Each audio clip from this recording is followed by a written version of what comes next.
तो जीव का जो विषय है, यानी जब हम किसी वस्तु को खाते हैं तो जैसे ही जीव के संपर्क में आती है तो वहाँ से एक विषयासक्ति उत्पन्न होती है।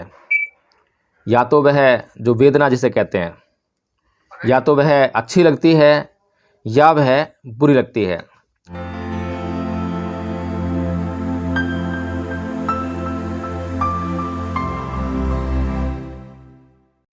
देना चाहिए अथवा नहीं देना चाहिए, और उन्होंने ना देने के पीछे भी कारण खोजे, और उसके बाद जो देने के पीछे जो कारण थे वे उचित जानकर तो धर्मोपदेश देने की ओर उनका जो चित्त था वह मुड़ गया। और इसी क्रिया में कि जब उन्हें धर्मोपदेश देना है तो उनको यह चुनाव करना था कि प्रथम धर्मोपदेश का जो पात्र व्यक्ति है वह कौन हो सकता है। तो सबसे पहले उन्होंने सबसे योग्य व्यक्ति जिसे माना वो अलार कलाम थे। लेकिन जिस व्यक्ति का सबसे अधिक वे सम्मान कर रहे थे, अलार कलाम, उनको धर्मोपदेश देने के लिए सर्वप्रथम उनके मन में ख्याल आया। लेकिन जब उन्होंने यह पाया कि अलार कलाम की मृत्यु हो चुकी है तो फिर दूसरा व्यक्ति जिसका ख्याल उनके मन में आया वो उदक रामपुत्र थे। लेकिन उन्हें पता लगा कि उनका भी शरीरांत हो चुका है। उसके बाद फिर उन्हें उन 5 परिव्राजकों का ख्याल आया जो कि जब तपस्या की क्रिया में थे, कायक्लेश के मार्ग में पड़े हुए थे सिद्धार्थ, और वे जो स्थापित पद थे उस वक्त किसी भी ज्ञान को खोजने के लिए उनका अनुसरण कर रहे थे। तो उस समय सबसे अधिक जो सेवा उनकी की थी वे 5 परिव्राजक थे। तो उन 5 परिव्राजकों का ध्यान उनके मन में आया और उन्हें ही अपना धर्मोपदेश देने के लिए उन्होंने उचित समझा, और यह जाना कि ये जो 5 परिव्राजक हैं उस समय कहाँ पर विहार कर रहे थे, रह रहे थे। और जब उन्हें पता चला कि वे इसी पतन के मृदाव वन में रह रहे हैं तो वे उसी तरफ चल पड़े। और जब वे उनके पास पहुंचने ही वाले थे तो दूर से ही 5 परिव्राजकों ने भगवान बुद्ध को आते हुए देखा, और जिस तरह से एक अश्रद्धा सिद्धार्थ के प्रति उन 5 परिव्राजकों में उत्पन्न हुई थी जब वे तपस्या के मार्ग पर थे, उनके साथ मिलकर तपस्या कर रहे थे। तो उसके बाद जब वे ये जान गए कि ये जो तपस्या कायक्लेश का मार्ग है यह एक अति का मार्ग है, और जब शरीर ही नहीं रहेगा तो जिसके माध्यम से जिस ज्ञान की प्राप्ति करनी है वह ज्ञान कभी भी प्राप्त नहीं हो सकेगा। इसीलिए सिद्धार्थ ने वह कायक्लेश का मार्ग छोड़कर अपने लिए एक मध्यम मार्ग को समझते हुए उस तरफ चले गए, और उचित भोजन ग्रहण करते हुए इसी शरीर के साथ उस ज्ञान को प्राप्त करने का उन्होंने निश्चय किया था। उस समय 5 परिव्राजकों के भीतर, मन के भीतर एक अश्रद्धा उत्पन्न हुई कि सिद्धार्थ ने काम भोगों का जीवन अपना लिया है, वह वैभव का जीवन अपना लिया है।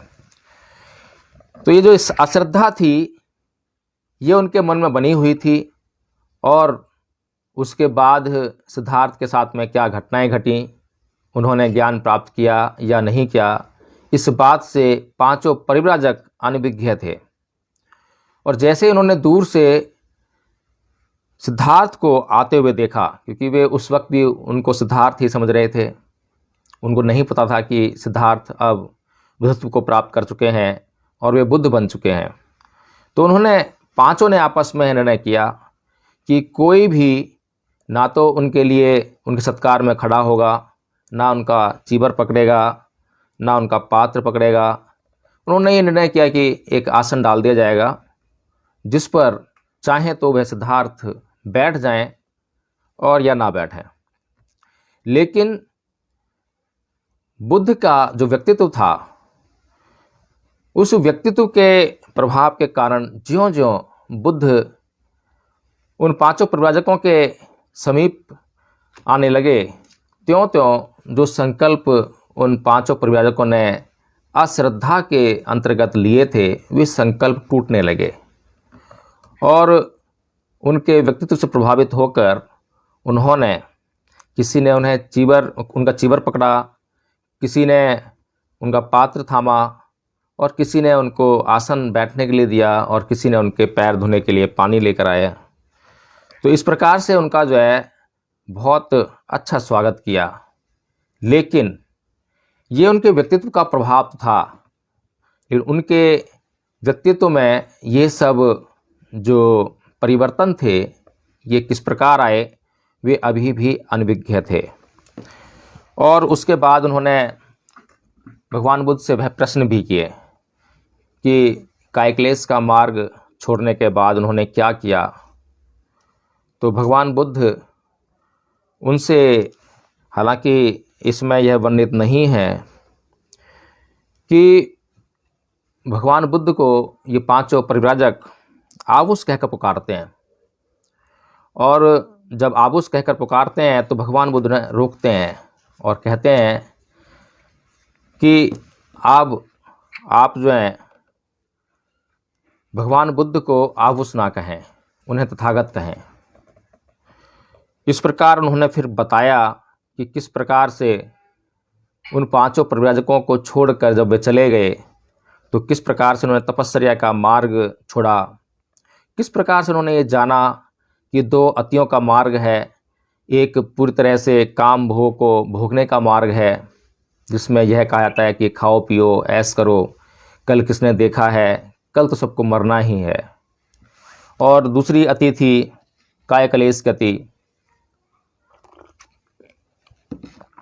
जो ये कहती थी कि ये जो हमारी इंद्रियां हैं, जो इनके विषयों से मिलती हैं तो बहुत तृष्णाएं और वासनाओं का जन्म होता है, तो उनका मूलोच्छेद कर दो, उनको नष्ट कर दो।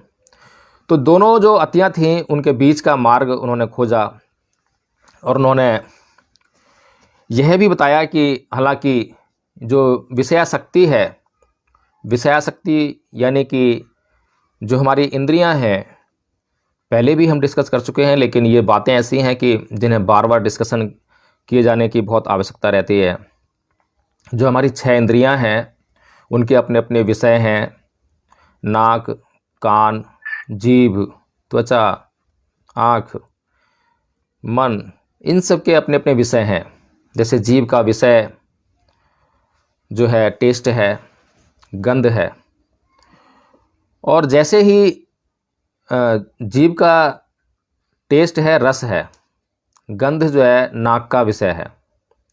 तो जीभ का जो विषय है, यानी जब हम किसी वस्तु को खाते हैं तो जैसे ही जीभ के संपर्क में आती है तो वहाँ से एक विषयासक्ति उत्पन्न होती है।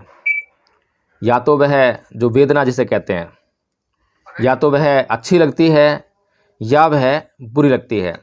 अच्छी लगती है तो राग पैदा होता है और बुरी लगती है तो घृणा पैदा होती है। ज्यों ही व्यक्ति उस पर क्लिंगिंग करता है, यानी कि उसकी तरफ और आगे बढ़ता है, यानी कि उसे अच्छी लग रही है तो और खाना चाहता है, और खाना चाहता है। बुरी लग रही है लेकिन उसके हित में है, उसे खाना ही नहीं चाहता है, छोड़ देना चाहता है। ऐसा आजकल हम देखते हैं और ये बहुत बड़ी समस्या बनकर हमारे बीच में उभरी है।